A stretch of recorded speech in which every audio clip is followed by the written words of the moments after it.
Les questions au gouvernement. La parole est à Monsieur Sylvain Berrios.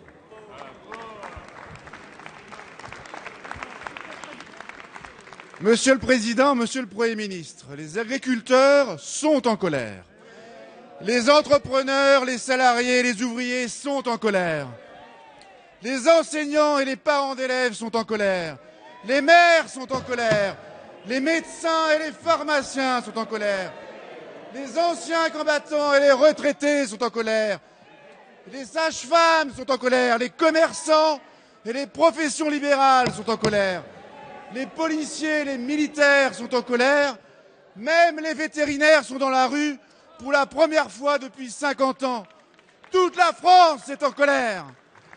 Ils sont en colère parce que vous les avez trompés. Vous avez promis l'emploi aux Français et le chômage n'a jamais été aussi élevé. Vous avez promis le pouvoir d'achat et les Français sont matraqués d'impôts. Vous avez promis une maîtrise de la dette et elle atteindra 96% du PIB en 2015. Aujourd'hui, après 18 mois, l'heure de vérité est arrivée. Vous avez pris l'engagement de ramener le déficit public à 3,6% en 2014 et à 3% en 2015. Le budget que vous proposez au Parlement français n'est pas conforme à cet engagement. La Commission européenne vient de vous rappeler à l'ordre avec sévérité. Or, depuis cette année, la Commission européenne peut exiger des changements si le budget de la France n'est pas conforme aux objectifs fixés.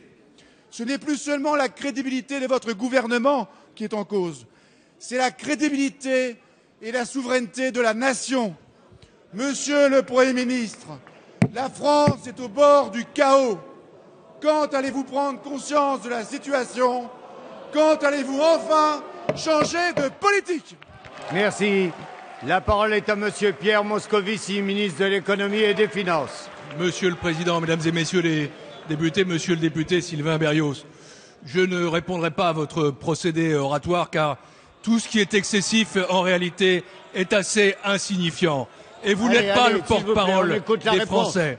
Les Français, ils ont choisi légitimement ceux qu'ils souhaitaient voir diriger le pays lors de l'élection présidentielle. Mais ce que je veux vous dire, c'est que sur le jugement ou l'évaluation, ou plutôt les prévisions de la Commission européenne, ce que vous dites est absolument mensonger. D'abord, la Commission européenne a validé les prévisions de croissance du gouvernement. Plus 0,2% en 2013, dans une zone euro en récession. 0,9% en 2014 et 1,7% en 2015, ce qui montre que non seulement nous sommes sortis de la récession, mais qu'aujourd'hui la reprise s'amorce et qu'elle est solide et crédible. Quant à la Commission européenne, elle a aussi reconnu le sérieux de notre politique budgétaire. Dois-je rappeler que quand nous sommes arrivés aux responsabilités, les déficits publics étaient à 5,3% du PIB. Aurais-je la cruauté de rappeler que si nous n'avions pas agi, ils auraient encore été de 5,3% en 2012 et ils ont été de 4,8% en 2012, de 4,1%, la Commission valide ce chiffre, en 2013 et ils seront de 3,6% en 2014 et en dessous de 3% en 2015. Voilà la vérité. Et cette vérité, elle est due à l'effort fait par les Français, elle est due à la politique qui est menée par la majorité, par le gouvernement, pour redresser la situation des finances publiques et l'appareil productif français, pour réparer les dégâts de votre politique d'échec et d'injustice. Voilà la vérité.